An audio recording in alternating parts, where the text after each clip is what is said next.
OIC 마켓뉴스나우 이동재입니다. 미국의 셧다운이 종료될 수 있다는 기대감이 나오는 가운데 우리 증시에선 배당소득 분리과세 최고세율 완화 기대감이 증시를 이끌어주는 모습입니다.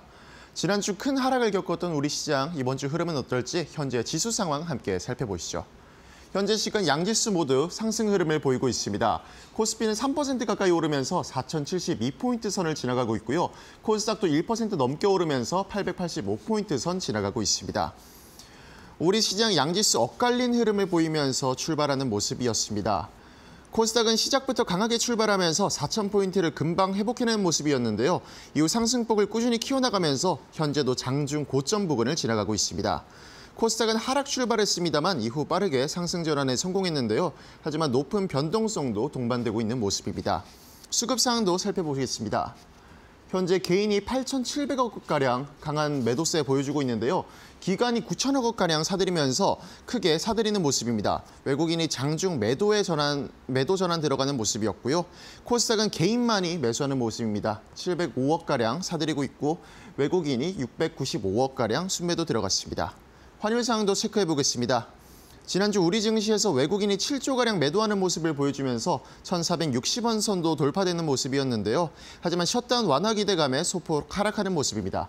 현재 시간 0.06% 하락한 1,455원 선 지나갑니다.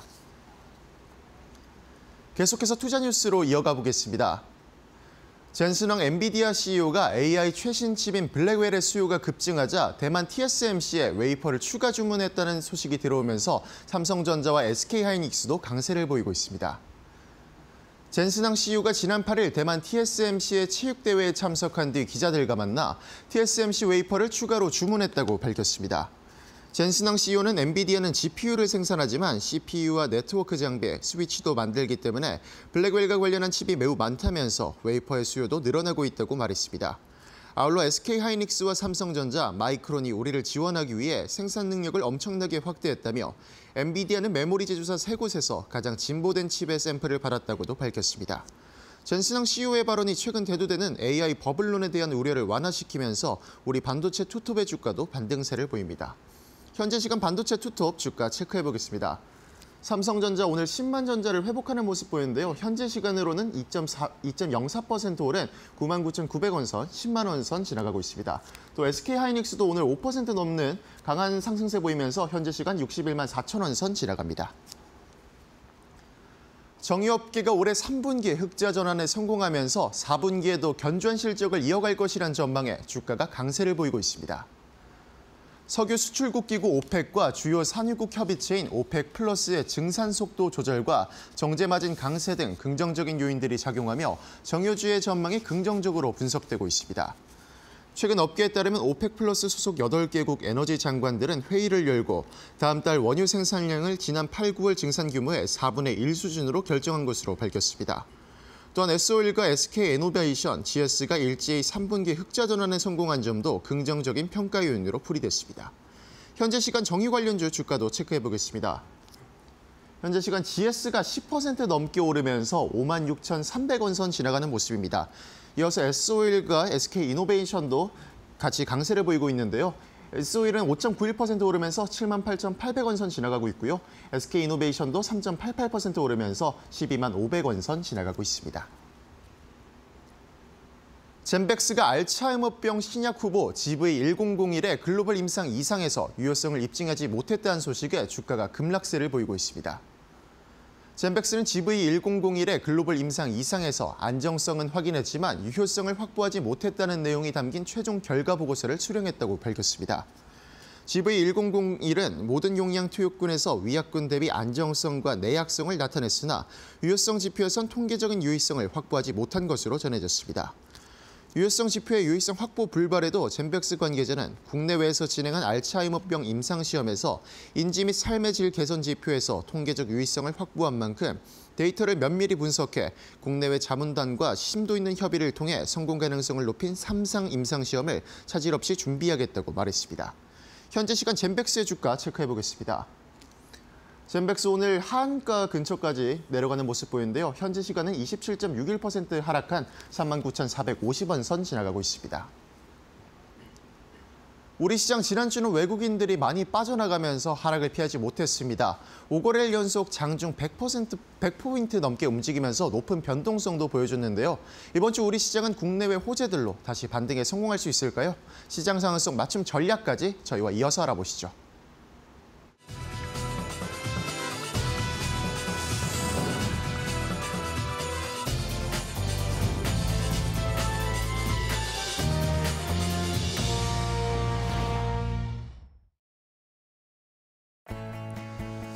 자, 옷장의 출발도 이데일리 TV와 함께 하시죠. 마켓나우 3부로 이어가도록 하겠습니다.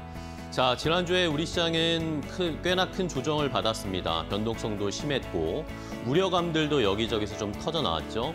에이펙 정상회의에 이슈가 있다는 소멸이 됐죠. 시장에서 좋은 이야기들은 많았지만 이게 시장에 너무 많이 반영되면서 주가가 많이 올라가기도 했고 여기에 이제 AI 거품론이 미국에서 계속 이야기가 나왔고 여기에다가 플러스 알파로 미국의 지금 셧다운 상황이 계속 진행되고 있는 상황도 부담이었습니다. 자, 그런데 이제 한 주가 지나고 이번 주가 시작이 되면서 이런 것들의 부담을 하나씩 좀 떨쳐내는 시장의 분위기가 나타나고 있습니다. 일단은 미국에서 셧다운이 이제는 곧 종료될 거다. 민주당 쪽에서 어쨌든 공화당과 좀 협의를 하고 있다라는 소식이 나오다 보니까 셧다운에 대한 이제 셧다운이 좀 멈추고 나면 오히려 미국 시장에서는 이것에 대한 불확실성 해소 그리고 오히려 유동성이 좀 더 필요하다. 뭐 그런 의견들도 나올 수 있다라고 지금 시장에서는 해석을 하고 있는 모습이고요. 자, 여기에다가 젠슬왕이나 아니면 메타에서 이제 AI 거품론에 대한 우려를 불식시키기 위한 말과 행동들을 보여줬습니다. 주말 사이에. 이러면서 또다시 반도체 관련된 종목들도 올라가고 있고요. 자, 그리고 국내적인 모멘텀으로는 에이펙이란 빅 이벤트가 끝났습니다. 그러면 이제 우리 시장 어떤 모멘텀으로 또 시장을 올릴 수 있을까? 가장 중요한 것 결국에 우리 시장은 정부 정책일 겁니다. 오늘은 앵커 브리핑을 통해서 정부가 에이펙이 끝나고 나서 올해 시장을 한 번 더 치고 올려줄 수 있는 정책 뭘 준비하고 있는지 함께 확인해 보도록 하겠습니다. 자, 지난주에 4,000피가 한때 깨졌죠. 4,000피를 이탈하면서 시장에 이제 많이 올라온 만큼 조정이 나올 수밖에 없다라고 또 비관론자들은 또 그렇게 얘기를 많이 하더라고요. 자, 하지만 시장에서는 정부가 뭔가 그리고 당정청이 나서는 모습이었습니다. 지난 주말 사이에 민주당과 그리고 정부 그리고 대통령실의 관계자들이 모여서 앞으로의 또 시장에 대한 그리고 전반적인 정책들을 논의하는 자리가 있었는데 여기에서 주식시장과 관련된 이야기, 배당소득 분리과세에 관련된 세율 논의를 했습니다. 그런데 지금까지 정부에서는 최고 세율 구간의 세율을 35%로 정해야 된다라고 이야기들이 나왔는데 어제 전격적으로 당정청이 좀 합의를 하면서 이것을 좀 낮춰야 된다라고 의견을 모아버렸습니다. 시장에서는 기대하고 있던 이야기였는데 결국에 그게 나오면서 오늘 시장에서 관련된 종목들이 올라가고 있고 지수도 전반적으로 그러니까 힘을 받으면서 올라가고 있죠. 에이펙이란 빅 이벤트가 끝나고 나니까 이제는 정부 쪽에서 그리고 민주당 여당 쪽에서 증시를 다시 한번 끌어올릴 수 있을 만한 4,000피 깨지니까 바로 구원투수가 등반을 하면서 5,000피를 향한 또 하나의 동력을 제시했습니다. 자, 이러면서 급선회한 이 당정청의 모습이 나타났고 이제 국회 기획재정위원회에서 아마 이번 주 목요일, 이번 주부터 조세 소위를 가동하면서 그러면 이 배당소득 분리과세율, 최고세율의 최고세율 구간의 세율을 어떻게 정할 것인가에 대한 논의가 본격적으로 이뤄지게 될 겁니다. 자, 일단은 말씀드린 것처럼 현행 정부안은 최고세율 구간의 35%를 부과하자라고 일단은 조금 낮춘 것이긴 하지만 시장의 기대에는 못 미치는 수준이었죠. 아쉬워했습니다. 자, 그런데 민주당의 이소영이나 김현정 의원 같은 경우에는 양도소득세 수준으로 좀 낮춰줘야 된다. 최고세율 구간 그러니까 35가 아니라 25%까지 인하해야 된다라는 그런 의견을 내고 있습니다. 자, 그리고 민주당의 안도걸 의원 같은 경우에는 배당금의 절반 정도에만 최고세율을 부과하면서 이것을 30% 정도로 조금 더 낮춰주자라는 그런 안을 또 하나가 나와 있는 상황이고 조국혁신당의 차규근 의원 같은 경우에는 소액주주 배당이 대주주보다 더 많은 기업에는 최고 세율을 낮춰주자. 그러면서 27%까지 낮춰주자. 뭐 지금 다양한 안들이 논의가 되고 있습니다. 발의도 되어 있는 상황이고요. 그런데 아무래도 어제 당정청에서 합의를 본 내용은 25%로 갈 가능성이 지금 높다라고 지금 시장에서 이야기들은 흘러나오고 있습니다. 그러면 시장에서 어쨌든 가장 기대를 하고 원했던 눈높이 수준까지는 최고 세율이 낮아지는 것이기 때문에 이제 뭐 내년부터라든지 많은 기업들이 이 배당 관련해서 배당 성향을 높이고 그러면서 또 배당을 많이 하고 거기에서 어느 정도의 세금에 대한 부담도 조금은 얻을 수 있는 그런 조건이 만들어질 수 있다는 것 때문에 시장은 기대를 하고 있는 것이죠.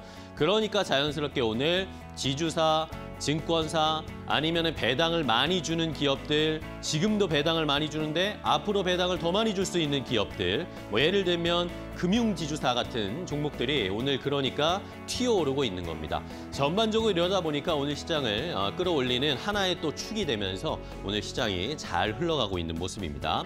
자, 사실 다음 페이지를 보면요. 우리나라 기업들, 우리나라 시장 전반적으로 봤을 때는 배당 성향이 너무나 낮았습니다. 다른 나라와 비교를 해봐도 너무나 낮았고 물론 이게 기업들만의 잘못은 아니었고 앞에서 말씀드렸던 이 배당소득 분리과세 관련된 세율이 너무나 높다 보니까 기업들이나 아니면 기업 오너 입장에서도 배당을 하는 게 본인들에게도 이득이 안 되는데 굳이 배당을 해야 하는가라는 그런 딜레마에 빠져 있었던 상황입니다.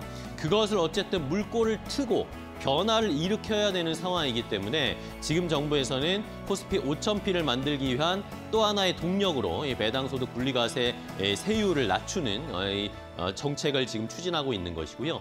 뭐 다른 나라의 예를 들어볼까요? 지금 다른 나라 보면은 영국이나 뭐 미국 이런 나라들은 워낙 지금 배당 성향이 높은 게 잘 알고 계실 것이고 일본도 33%는 주고 심지어 우리가 중국보다도 배당을 안 준다는 겁니다. 이거는 좀 아니지 않습니까?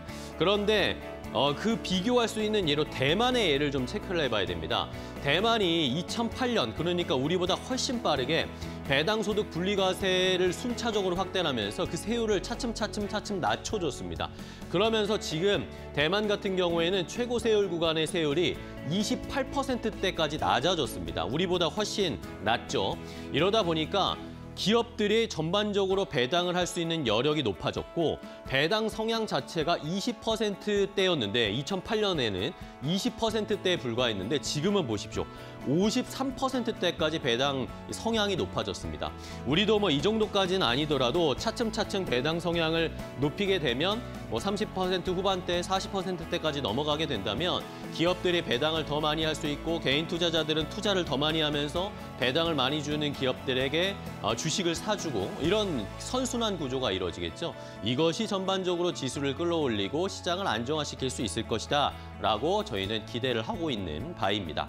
자, 배당소득 분리과세 관련해서 실제로 25%까지 세율을 낮추게 될지 이번 주에 국회에서 논의되는 내용 그리고 연말까지 이 내용들을 잘 살펴보셔야 되겠고요.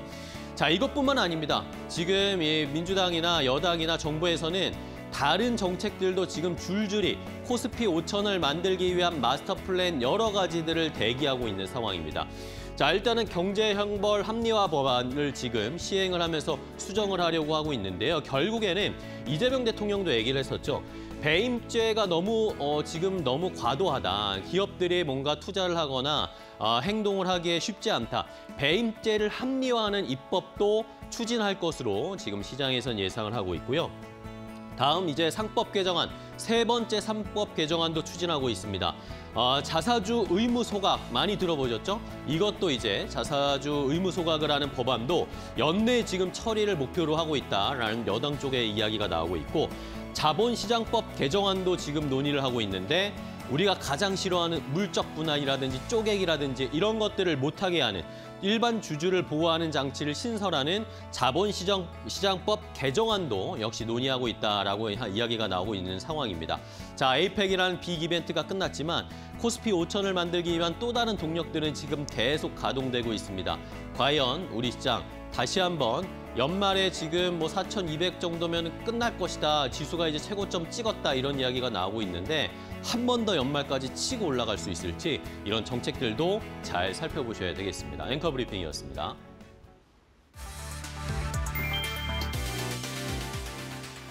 도널드 트럼프 대통령이 자신의 관세 정책을 둘러싼 대법원 심리를 앞두고 정면 승부에 나섰다. 트럼프 대통령은 트루스 소셜에 관세로 미국의 공장이 늘고 투자금이 쏟아지고 있다며 고소득자를 제외한 모든 국민에게 최소 $2,000씩 나눠줄 것이라고 밝혔다. 그는 주가는 사상 최고, 인플레이션은 거의 없고 401k 퇴직연금 계좌도 역대 최고치라며 우리는 수조 달러를 벌고 37조 달러에 달하는 부채를 갚기 시작할 것이라고 자신했다. 트럼프 대통령은 대법원을 향해서도 관세는 대통령의 고유 권한이며 외국과의 무역을 중단할 수도 있다고 강조했다. 국제비상경제권한법을 근거로 한 고율 관세 조치가 합법인지가 이번 심리의 쟁점이다. 그는 외국은 우리에게 관세를 매기는데 우리가 그들에게는 못 매긴다는 건 말이 안 된다며 대법원과 의회를 동시에 압박했다.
자, 돈 되는 섹터의 테마로 이어가도록 하겠습니다. 오늘 시장에서 돈 되는 섹터 고르고 종목까지 함께 선정해 드리도록 하겠습니다. 자, 오늘은 이데일리온의 김태현 파트너와 함께 하겠습니다. 안녕하세요, 파트너님. 반갑습니다. 자, 오늘은 또 어떤 돈 되는 섹터 골라주셨을지 첫 번째 김태현 파트너가 고른 돈 되는 섹터의 테마 함께 확인해 보도록 하겠습니다. 자, 오늘은 조선주부터 좀 보겠습니다. 조선주 돈 되는 sek터 테마 뭐 다 좋은 거라는 걸 알고 계실 텐데 이게 트럼프 대통령이 우리나라에 방한을 하고 나니까 조선에 대한 이 모멘텀 이게 이제 이슈가 좀 소멸되는 느낌이 있었고 그러면서 많이 올라왔던 주가들이 최근에 지난주에 또 많이 조정을 받았습니다. 많이까지는 아니고 어느 정도 좀 쉬어가는 모습인데 자, 김태현 파트너님. 자, 조선주 이제는 다시 한번 접근을 해볼 필요가 있을까요? 조정이 지금 정도면 충분하다고 보세요? 네. 지금 보시게 되면 우리 상반기 때만 해도 조선이 싸다고 말씀을 여러 번 드렸었는데요. 네네. 그때에 비교해서 거의 한 100% 정도 주가가 올랐습니다. 그쵸. 그런데 가만히 따져보시면 우리 조선사들이 갖고 있던 연초만 해도 우리는 기껏해야 뭐 민간 선박, 그것도 물론 고부가치 선박이지만 민간 분야 시장만 주로 말을 해왔습니다. 하지만 이제 4분기부터 해서 내년부터는 본격적으로 미 해군의 MRO 사업뿐만 아니라 미 해군의 현대화 사업, 마스카 프로젝트가 이제 그 가동이 됩니다. 여기에 관련해서 이 시장이 굉장히 큰 시장인데 여기에 우리 그 조선 3사가 모두 들어갑니다. 삼성중공업 같은 경우 이게 민간만 했던 기업인데 이 기업이 미국에 있는 조선사들과 연합을 해서 이런 그 방산 쪽에 새로 진출을 합니다. 그렇기 때문에 조선 3사가 모두 방산 쪽에 진출하게 되는 것이죠. 여기다가 이 조선주들은 대부분 다 해외 선주에게 배를 만들어서 팝니다. 이 말뜻은 달러 베이스 거래한다는 것이죠. 지금 원달러 환율이 1,460원까지 올라갔었는데요. 요번에 마지막 11월, 12월 이 한국은행에서 한 번은 금리 인하를 할 가능성이 큽니다. 그렇게 되면 원달러 환율 연말까지 1,500원 찍을 수도 있고 이렇게 되면 우리나라 수출주들은 사상 최대 수익을 올릴 가능성이 큽니다. 왜냐하면 대부분 다 수출 대금을 달러 베이스로 갖고 있기 때문에 이 달러에 대한 평가이익이 발생하는 부분이죠. 그리고 여기서 또 환차익도 어마어마하게 발생합니다. 조선사들은 기본적으로 배를 받아서 수주해서 이걸 만들어서 선주에게 전달할 때까지 최소 미니멈 2년이 걸립니다. 2년 사이에 2년 전 그 원달러 환율을 생각해 보시면 1,100원 이럴 때인데요. 지금 1,400원이니까 30~40%의 이익을 보는 것이죠. 대단한 겁니다. 그렇기 때문에 조선주들 여러분이 볼 때 많이 올랐다고 생각하지만 앞으로 더 오를 그 가능성이 충분히 있는 그런 산업 섹터입니다. 네. 자, 조선주를 다시 봐야 한다라는 의견이셨습니다.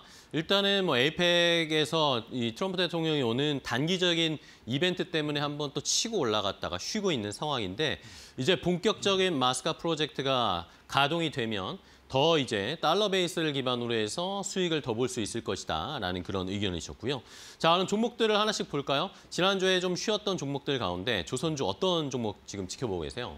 이 조선주는 기본적으로 조선 3사입니다. 3사 중에서 HD, 현대중공업 이쪽이 이제 제일 잘 나간다고 볼 수가 있는데 하지만 하나오션이 제일 핫하기는 하죠. 하나오션은 말 그대로 이 회사가 작년에 어닝 서프라이즈를 바뀌면서 실적이 확실히 좋아진 게 숫자로 확인이 되고 있습니다. 그렇기 때문에 이 모회사인 하나그룹하고의 또 시너지 효과도 발생하고 또 하나 에어로스페이스 최대주주입니다. 이쪽하고 또 이 방산 쪽에서는 시너지를 내고 있기 때문에 그런 면에서 하나오션은 성장성이 굉장히 기대되는 그런 종목이기도 하죠. 하지만 여기서 딱 다 좋은 일만 있겠습니까?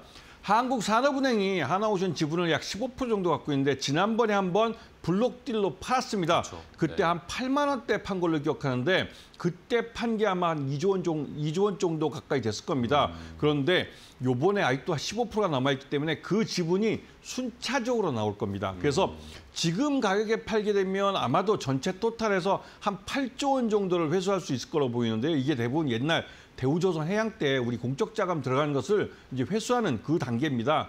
그래서 지금처럼 가격이 많이 올라가고 앞으로 하나오션이 추가적으로 더 상승을 한다면 이 뭐 공적 자금 회수율이 굉장히 높아질 수 있는데요. 이 산업은행이 언제 파느냐에 따라서 주가가 조정을 받는 시기가 있을 가능성이 크기 때문에 그럴 때를 이용해서 매매를 해보시면 좋으실 것 같고요. 네.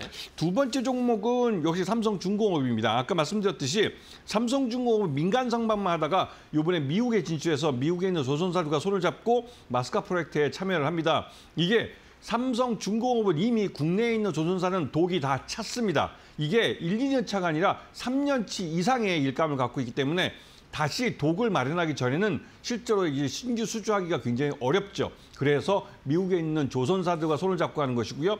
이 삼성중공업이 얼마 전에 그 레인보우 로보틱스와 함께 이 조선용 그 용접 로봇을 개발하는 사업을 했는데요. 이게 하는 이유가 미국에서는 이런 숙련된 용접권을 구하기 어렵습니다. 그런 면 때문에도 레인보우 로보틱스와 손을 잡고 용접 로봇을 개발을 하는 것이죠. 그래서 이 마스카 프로젝트에 이 삼성중공업이 미국에 진출해서 성공 가능성이 있다는 말들이 나오고 있는 것이고요. 이렇게 실적들이 좋기 때문에 이 삼성중공업도 관심권에 놓고 보셔야 될 타이밍입니다. 네.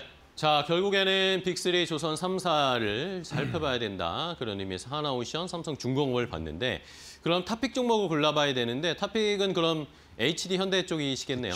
네. 맞습니다. 그 HD 현대중공업 이쪽 그룹은 좀 특이하게 중간 지주 회사를 만듭니다. 그게 HD 한국 조선해양이라는 회사인데요. 네. 이 조선해양이 이제 중간 지주 회사로서 조선 계열사들을 모두 이 중간 지주에서 갖고 있는 회사입니다. 그런데 이 회사가 지주회사라는 것처럼 이 자회사들이 똘똘하기 때문에 수익을 많이 내서 배당을 많이 받고 그 배당받은 돈을 갖고 HD 현대에 또 배당을 줍니다. 그런 면에서 HD 한국 조선해양 주주들은 올해 기대를 좀 하셔도 좋을 것 같이 이 실적이 굉장히 좋습니다. 그럼에도 불구하고 최근 주가가 하락하는 것은 여러분들에게 싸게 살 기회를 주는 겁니다. 왜냐하면 HD 한국 조선해양은 지금 12월 1일 날 HD 현대중공업과 HD 현대미포가 합병을 합니다. 12월 1일 날짜로 합병을 하고요. 그렇게 되면 현대미포는 미 해군에 MRO 사업을 할 수 있는 자격 라이센스가 없었는데 그 라이센스를 현대중공업이 갖고 있습니다. 이 두 회사가 합병이 되면 말 그대로 그 미국의 MRO 사업에 진출할 수도 있고요. 특히 이때 두산 비나를 인수를 합니다. 두산 비나는 그 베트남에 있는 회사인데요. 베트남에서 항구를 갖고 있고 항구에 공장을 갖고 있습니다. 즉 이 말은 거기서 배를 만들 수가 있다는 것이죠. 조선사로 변신할 수 있고 그런 부분 때문에 인수를 한 겁니다. 그렇기 때문에 HD 한국조선해양 성장성이 굉장히 높은 회사고 일단은 매수가는 43만 원을 지금 매수가를 보시고요. 목표가는 60만 원, 그다음에 손절가는 40만 원을 잡으시면 웬만하면 수익이 나실 겁니다. 네, 알겠습니다. 자, 조선주를 이제 어느 정도 쉬었습니다. 이 쉬는 상황이 오히려 기회를 준 것이다. 매수할 기회를 준 것이다 라고 해석을 해주셨어요. 그중에서도 HD 한국조선해양을 탑픽으로 골라주셨으니까 오늘 가격에서도 충분히 공략할 만한 위치다라는 의견을 주셨으니까 저희도 잘 참고해 보도록 하겠습니다. 첫 번째 돈 되는 섹터 엔테마 조선주 HD 한국조선해양 봤고요. 자, 다음 두 번째 김태현 파트너가 선택한 돈 되는 섹터 엔테마 무엇일지 바로 공개하겠습니다. 자, 두 번째는 또 화장품입니다. 화장품도 역시 뭐 해외에서 요즘 난리죠. 우리나라 K-뷰티, K-화장품들 잘 나가고 있는 상황인데 주가는 근데 또 화장품주들이 또 이거에 기대에 부응을 못하고 있는 상황입니다. 지금이라도 좀 공략해봐도 될까요, 파트너님? 네, 당연한 거죠. 이 화장품이 우리가 생각할 때 이게 내수주라는 생각을 많이 하시는데 아닙니다. 작년 같은 경우 2024년 기준으로 했을 때 화장품 수출이 약 한 102억 달러 정도로 수출을 했습니다. 그 말뜻은 어마어마하게 수출하고 있고 수출이 점점 증가하고 있다는 것이죠. 왜냐하면 올 상반기에만 화장품이 55억 달러만큼을 수출을 했습니다. 확실히 작년보다 늘어난 것이죠. 그래서 올해 사상 최대 수출할 가능성이 높은데요. 이렇게 수출을 많이 하는 게 대부분 다 달러 베이스로 거래를 합니다. 이 말뜻은 12월 30일까지 현재 주가가, 그러니까 현재 원달러 환율이 유지된다면 우리 화장품 회사들은 사상 최대 실적을 올릴 가능성이 높습니다. 그렇기 때문에 이 화장품주들을 단순히 내수주라고 생각하지 마시고 수출주라고 생각하시면 접근하셔야 되고 내일 11월 11일 날 이 중국이 광군절이라는 걸 합니다. 네, 그렇죠. 미친 듯이 소비를 하는 날이죠. 그날 한국 화장품들도 대규모로 이 판매를 합니다. 그러면서 작년, 재작년 2년 동안은 광군절이 총 토탈 그날 얼마 판매했다 이걸 공개하지 못했어요. 그만큼 중국이 소비가 굉장히 안 좋았습니다. 하지만 올해 중국 정부가 어마무시한 돈을 쏟아붓고 있습니다. 그만큼 소비를 진작하기 위해서 내수 진작을 해서 노력하고 있기 때문에 그 덕분에 내일 굉장히 큰 기대감이 있습니다. 내일 중국 시장에서 광군절 실적을 하루 동안 얼마를 팔았는지 공개를 한다면 중국 경제가, 즉 소비 시장이 살아난다는 증거가 될 겁니다. 여기서 우리 한국 기업들도 얼마만큼 화장품을 수출했는지 개별 기업들이 공개를 할 텐데요. 그렇게 되면 화장품주들의 다시 한번 모멘텀이 올 수가 있습니다. 네. 여기다가 중국이 한한령 해제 이 부분 때문에도 중국의 소비가 더 늘어날 가능성이 높기 때문에 보셔야 되고 특히 중국에다가 투자를 많이 해놓고 있는 회사, 즉 아모레퍼시픽 이 회사도 그동안 주가가 굉장히 안 좋았는데요. 이게 중국에 워낙 많이 투자를 해놨기 때문에 그게 반사적으로 또 이제 손실을 준 것이죠. 중국 소비 시장이 안 좋았습니다. 그래서 이 아모레퍼시픽 같은 경우는 조기에 시장 다각화를 해서 미국이나 중동이나 또 동남아 이런 시장을 개발을 했고 거기서 실적을 꽤 올리고 있습니다. 이런 부분을 보시면서 이 접근을 하시고 그다음에 코스메카 코리아. 네. 이 코스메카 코리아는 이 중국 시장에 대해서 먼저부터 선제적으로 주도조정을 했습니다. 그리고 오히려 그 외 미국이나 일본 이런 시장을 많이 노력을 했고 이런 쪽에서 독립 브랜드들 특히 한국 K-뷰티에 대해서 관심이 많은 그 외국 여성들이 이런 K-뷰티 화장품을 좀 사고 싶다 이런 그 생각들이 많아지고 이런 경향, 트렌드가 만들어지면서 여기서 이 코스메카 코리아는 OEM과 ODM을 하기 때문에 어느 독립 브랜드든 한국식 화장품을 만들어달라는 요청이 있으면 한국식 화장품을 만들어줍니다. 그게 어마어마하게 팔렸죠. 특히 잉그루드랩이라고 해서 그 미국에 있는 공장을 갖고 있는 회사인데 그 회사까지도 인수를 하면서 자연스럽게 트럼프 관세부터 좀 한 발 비껴나게 됐고요. 이런 부분에서 코스메카 코리아는 굉장히 실적이 좋아지고 있고 최근 들어서 중국 법인장을 새로 뽑았는데 그분이 영업통으로 유명하신 분입니다. 그래서 중국이 한한령 해제됐을 때 나름대로 실적을 낼 수 있는 그런 회사라는 그 인식이 있어서 최근 들어서 주가 많이 급등을 했다가 요 며칠 그 지난 금요일부터 해서 좀 오후장부터 빠지기 시작했습니다. 그리고 오늘 좀 빠졌고요. 이게 싸게 살 기회를 어쩌면 마지막으로 줄 기회일 수도 있다라는 생각이 좀 들기도 합니다. 네. 길게 보시면 확실히 지금이 싸긴 싼 때입니다. 네, 알겠습니다. 역시 화장품주들도 수출주로서 우리가 봐야 된다. 지금 고환율인 상황에서 원달러 환율이 1,450원, 60원 이런 상황에서 수출하는 기업들은 당연히 뭐 환 수익을 볼 수밖에 없는 상황이니까 이 종목을 잘 살펴봐야 되겠고 최근 들어서 근데 또 실적 발표 화장품주들이 실적 발표 쭉 하고 있는데 뭐 특징을 보자면 그동안 좀 주가가 안 갔던 종목들은 실적이 잘 나오면 주가가 튀는데 그동안 또 많이 갔던 뭐 달바 글로벌이나 아니면 APR 같은 경우에는 좋은 실적 발표가도 주가가 조금 떨어지는 그런 양상이 나타나고 있더라고요. 자, 그럼 탑픽으로 뭘 골라야 될지가 이제 시청자분들이 궁금하시고 가장 고민인데 화장품주 중에 탑픽 김태현 파트너님 뭐 보세요? 네, 코스메카 코리아의 계열사인 잉그루드랩입니다. 이 회사는 미국에 아까 말씀드렸듯이 미국의 공장을 갖고 있고 미국의 인디 브랜드들이 발주를 주는 대로 이제 한국식 화장품을 만들어서 납품을 합니다. 그러면서 실적도 굉장히 좋아졌고 그 실적이 3분기 실적이 아직 주가에 반영되지 않고 오히려 잠깐 급등을 했다가 오늘 급등한 부분을 거의 다 되돌리고 있습니다. 이 말뜻은 4분기에도 실적이 좋아질 수 있기 때문에 관심을 갖고 보셔야 되고 실적이 주가를 밀어 올릴 수 있는 종목이기 때문에 더더욱 관심을 갖고 보셔야 되고 무엇보다도 미국에서 하기 때문에 달러를 법니다. 그 회사를 잘 보시고 매수가는 15,000원 이하에서 분할해서 사시면 웬만큼 좀 싸게 살 수 있는 기회를 잡으실 수 있을 것 같고요. 목표가는 25,000원, 그다음에 손절가는 14,000원을 제시해 드리겠습니다. 네. 자, 화장품 탑픽으로 잉그루드랩을 주셨습니다. 잉그루드랩도 오늘 충분히 매수할 수 있는 자리까지 좀 내려왔습니다. 14,900원대 여기에서 한번 공략을 해보는 걸로 정리를 해드리도록 하겠습니다. 자, 오늘 김태현 파트너와 함께 돈 되는 섹터 앤 테마 골라봤습니다. 오늘 좋은 정보 알려주셔서 감사하고요. 다음 시간에 파트너님 또 뵐게요. 고맙습니다.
천연가스 가격이 약 8개월 만에 최고치를 기록했다. 가격 상승에 베팅한 투자자들은 웃었고 반대로 인버스 상품을 담은 투자자들은 손실을 봤다. 한국거래소에 따르면 이달 들어 수익률 상위 10개 ETN 중 7개가 천연가스 레버리지 상품이었다. KB 블룸버그 레버리지 천연가스 선물이 17.7%, 신한 두배 천연가스 선물도 17% 가까이 올랐다. 반면 하락에 베팅한 하나인버스 두배 천연가스 선물은 13% 넘게 떨어졌다. 뉴욕 상업거래소에서 12월물 천연가스 가격은 MMBTU당 4.36달러로 8개월 만에 최고치를 찍었다.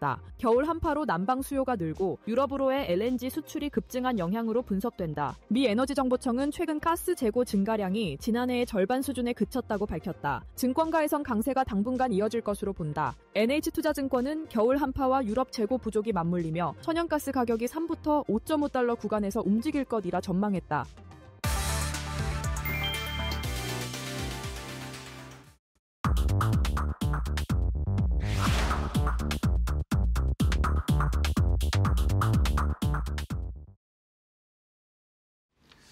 자, 마켓나우스 3부와 함께하고 계십니다. 지금 좀 속보가 전해지고 있는데요. 지금 셔트다운 때문에 미국 쪽에서 논란이 많은 상황인데 조금 전에 미국 상원에서 셧다운 종료 예산안 절차 표결이 통과됐다라는 소식이 더 전해지고 있습니다.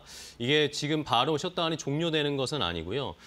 셧다운 종료를 위한 첫 단계로서 임시 예산안을 본격 심사하기 위한 절차를 표결을 했는데 여기에서 지금 찬성이 60표, 60표가 나왔고 반대가 40표가 나오면서 통과가 됐습니다. 그러니까 셧다운을 진행하기 위한, 셧다운 종료를 하기 위한 첫 번째 단계로서 지금 표결 절차가 통과된 것으로 확인이 되고 있습니다.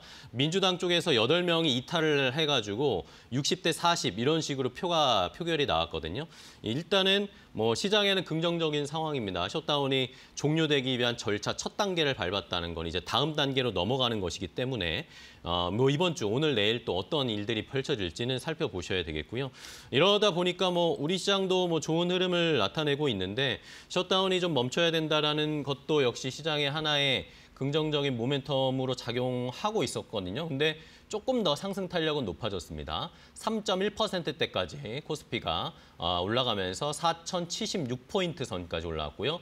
코스닥도 역시 1% 가까이 상승세를 나타내면서 885포인트 선까지 나타나고 있고, 자, 수급을 좀 봐야 되는데 지금 현물 매수로 지금 돌아섰습니다. 약간 시차가 있는데 코스피에서 현물 외국인들이 매수를 하고 있고 선물 시장에서 1조 넘게 또 강한 순매수가 들어오고 있습니다. 지난주까지는 외국인들이 선물 시장을 계속 좀 팔아치웠는데 오늘은 선물 시장 외국인들이 매수를 하니까 아무래도 전반적으로 지수가 큰 대형 종목들이 올라가면서 지수가 상승 탄력을 더 나타내고 있는 모습입니다. 자, 그럼 이제 조금 더 자세하게 시장의 분위기 확인해 보도록 하겠습니다. 오후장 종목 레이더 함께 이야기 나눠볼 텐데 오늘 타키온 뉴스의 조우진 대표와 함께 하도록 하겠습니다. 안녕하세요, 대표님. 예, 안녕하세요. 네, 반갑습니다. 자, 오늘은 또 어떤 종목들을 가지고 오셨을지 보기 전에 이제 지난번부터 저희가 계속 체크해 드리고 있는 조우진 대표님이 알려주신 종목들의 수익률 상황을 또 체크해 봐야겠죠. 예, 그렇죠. 지난주에 시장이 약간 조정을 받았지만 그래도 또 눈에 띄는 것이 알테오젠이 대표님이 계속 말씀해 주신 것처럼 예. 결국에는 기다리면 올라올 거다라고 말씀해 주신 것처럼 상승으로 전환이 됐고 저희가 반면에 이제 방산주가 최근에 약간 쉬다 보니까 방산주의 수익률은 약간 마이너스로 전환된 모습이네요. 어떻게 보고 계세요, 대표님? 예. 그 지난주에 전체적으로 이제 미국 나스닥도 이제 3%가 떨어졌습니다. 그렇죠. 그러니까 지금 올해 기준으로 가장 많이 떨어졌는데 우리나라는 이제 나스닥에 영향을 많이 받는 우리나라는 대형주들 반도체 네네. 기술주기 때문에 거기다 투심이 좌우됩니다. 그러다 보니까 어쩔 수 없이 이제 우리나라도 좀 주가 조정을 같이 받았고, 떨어졌죠. 네. 근데 이제 바로 이제 말씀을 드릴 수 있는데 이제 알테오젠 같은 경우는 지난주 전체적으로 투심이 안 좋아하는 상황에서도 알테오젠이 제가 말씀드린 5종목 중에서는 제일 주간 네, 수익이 맞아요. 높았습니다. 8% 넘게 상승했고요. 그 알테오젠은 이제 결국 제일 중요한 요소는 무엇이냐면 이제 알테오젠이 코스닥 1위 기업인데 시총 1위 기업인데 코스닥에서 코스피를 이제 이전을 이전하죠. 합니다. 네. 이전을 하는데 그러면 주총에서 이제 승인을 받아야 되니까 주총이 아무래도 이제 그 12월 8일로 예상이 되니까 시간이 다가면 12월이 오면 올수록 알테오젠의 그런 코스닥에서 코스피를 이전하는 그런 네. 원동력이 이제 살아난다. 그래서 제가 말씀드렸다시피 기다리면 이제 되는 종목이었고 실제로 날짜가 다가오니까 네. 지난주처럼 되게 전체적으로 투심이 안 좋은 상황에서도 네. 알테오젠이 8%가 넘게 수익을 갖다 거뒀다. 이렇게 볼 수가 있겠습니다. 네. 자, 좋습니다. 이렇게 이 조우진 대표가 알려주신 종목 9월부터 저희가 쭉 끌어오고 있는데 계속해서 이제 상승 탄력을 이어받고 있습니다. 쉬고 있지만 다른 종목들도 그 전에 워낙 상승이 높았기 때문에 이 정도의 조정은 뭐 안정적으로 좀 방어할 수 있는 수준이었습니다. 자, 그러면 종목을 하나씩 더 자세하게 체크를 해보도록 하겠습니다. 첫 번째 조우진 대표가 코멘트해줄 종목, 체크해줄 종목 뭘까요? 공개하겠습니다. 자, 알테오젠입니다. 아까 뭐 설명을 해주셨지만 예. 이제 코스피 이전 상장 뭐 12월 초에 아마 결정이 되는 12월 8일로 이제 추정을 네, 하고 그쵸, 있습니다. 그쵸. 예. 그 정도로 지금 예상을 하고 있는데 그때까지 이제 저희가 어떻게 대응을 하면 좋을까요? 그러면? 예, 그러니까 알테오젠이 12월 8일 날 만약에 아무 어떤 그 이벤트가 없이 12월 8일이 됐다면 주가가 그때를 찍고 아마 내려갈 걸로 예상이 되는데, 그러니까 어쨌든 그때까지는 이제 한 달 좀 넘게 네. 남았는데 그때는 올라갈 것이다라고 볼 수가 있고, 그렇다면 오히려 확실하게 올라갈 거라 생각하면은 오늘 알테오젠이 좀 예상외로 또 쉬고 다른 있어요. 투심은 좋아지는데 알테오젠이 내려가고 있습니다. 그러니까 오히려 이럴 때 알테오젠에서 추가로 갖고 있는 이제 그 자금을 갖다 넣으시는 게 좋겠다라고 말씀을 드리고, 그 다음에 이제 최근에 어떤 그 자료가 나왔냐면 네네. 알테오젠은 키투르다, 머크 MSD에 이제 키투르다 때문에 올라가는데 그 키투르다 매출이 전년 동기 대비 10% 더 많이 매출 올라갔다는 것입니다. 그러니까 키투르다 약을 갖고 81억 달러, 우리나라 치면 거의 한 10조 원쯤 되는 참 대단한 겁니다. 그러니까요. 예. 뭐 어떻게 하면 이게 아프니까 약을 많이 사는데 그러면 약이 되게 많지 않습니까? 그 중에서도 전 세계에서 현재로서 제일 많이 팔리는 항암제다. 그렇죠. 예. 그러면 이 항암제를 갖다가 키트로다가 이제 SC 제형을 바꾸는 과정에서 알테오젠의 이제 할로젠 그 기술을 받아들였기 때문에 키트로다가 매출 올라갈수록 알테오젠이 예상된 매출도 같이 올라갈 수밖에 없다. 그쵸. 이거는 이제 지난주에 나온 자료고요. 그다음에 두 번째는 이제 이거는 좀 나왔지만 이것도 시간에 따라서 결정된 문제라고 보는데 또 다른 중요한 시장이 이제 미국 말고 유럽 시장이 있습니다. 네네. 유럽에 이제 미국에 FDA가 있다면 유럽에는 이제 EMA가 있습니다. EMA의 의약품위원회에서 키트로다 SC를 갖다 승인을 권고했다. 그럼 이걸 갖다 거부할 이유는 없었기 때문에 그렇죠. 네. 이것도 결국 이제 언제 그들이 이제 회의를 해서 결정을 날지 모르겠지만 언젠가 날 것이다. 그러니까 이 언젠가 날 것이라는 게 뭐 이번 주가 될 수 있고 이달 안에 될 수 있는 문제이기 때문에 이거 역시 이제 알테오젠의 예정된 호재다.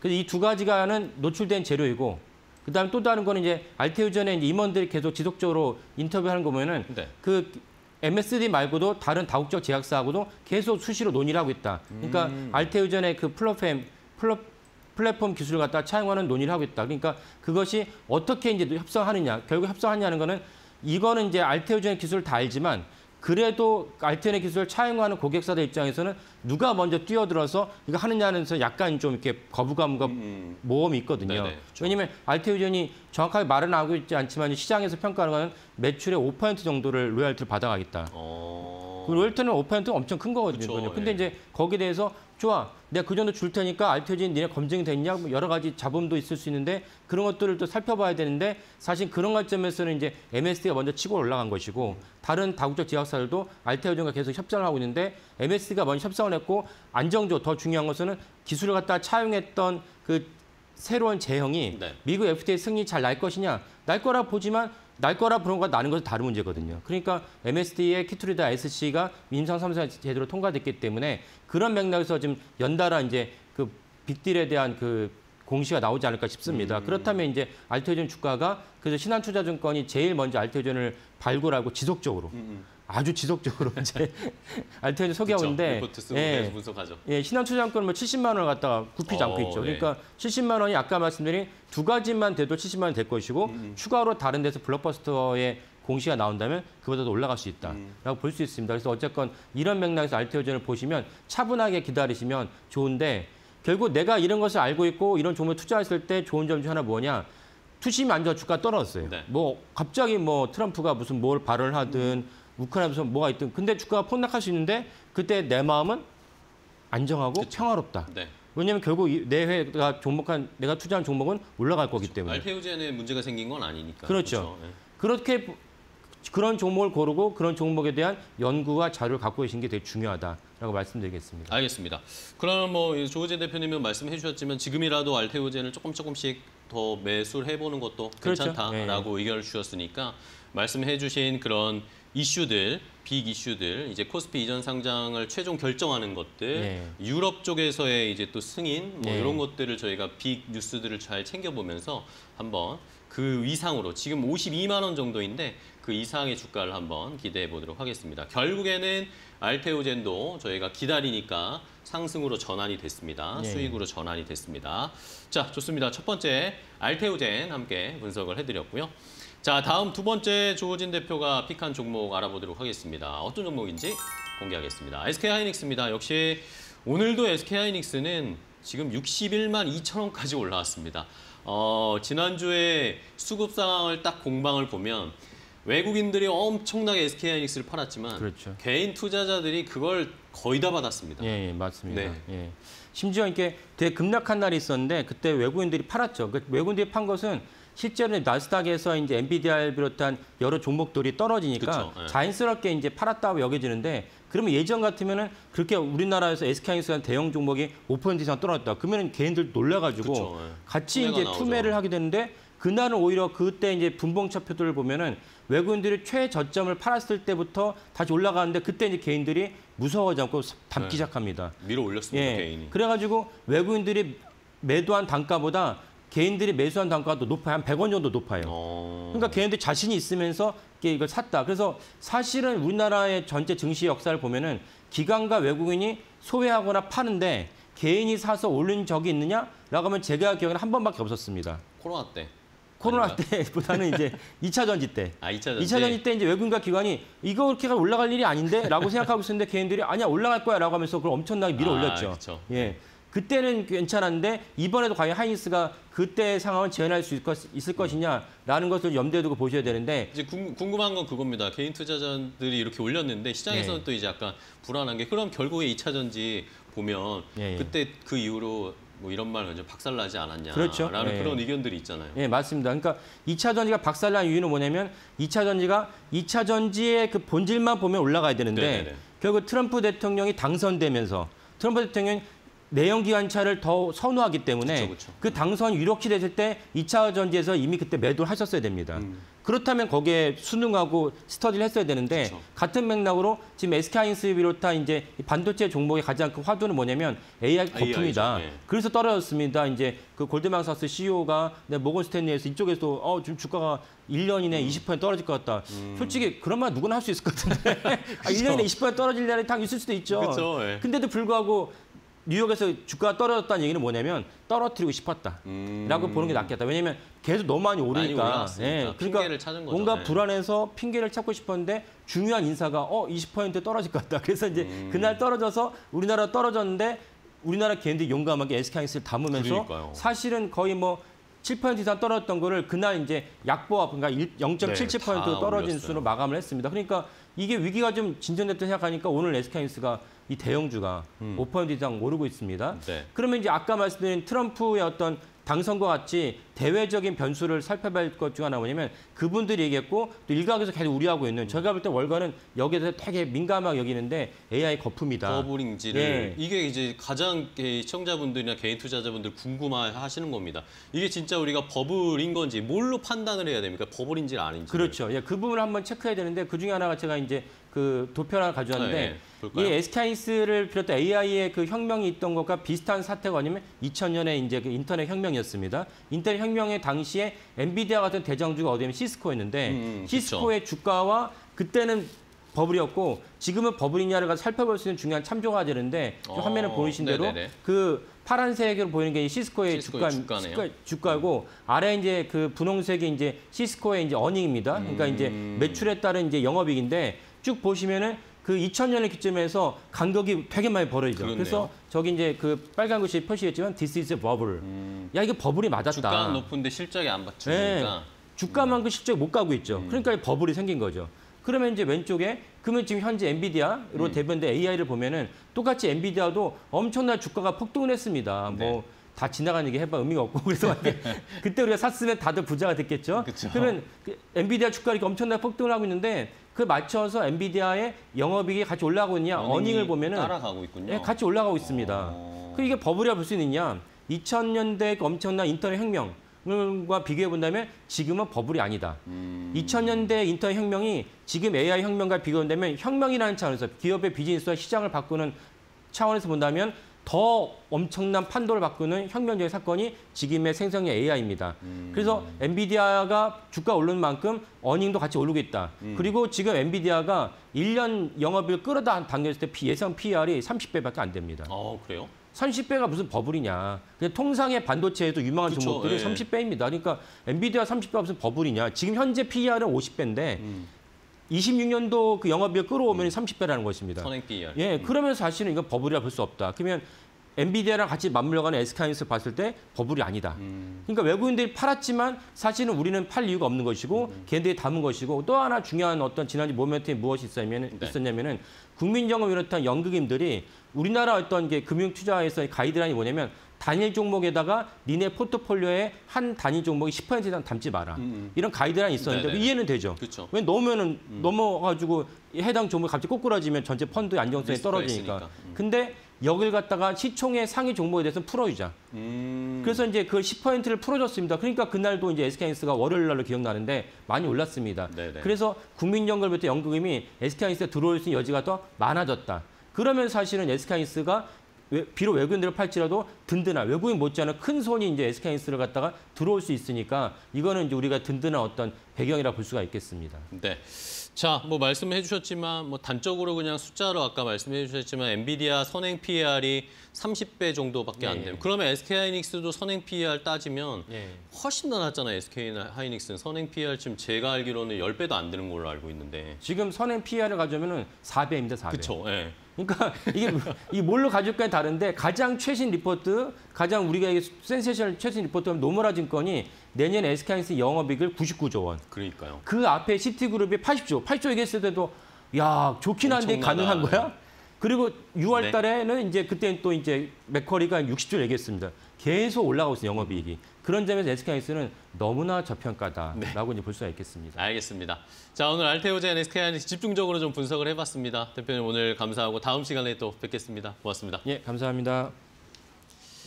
자, 마켓나우 사무 저희가 준비한 종목은 여기까지 소개해드리고요. 내일 저희는 더 좋은 종목 가지고 찾아뵙도록 하겠습니다. 시청해주신 여러분 고맙습니다.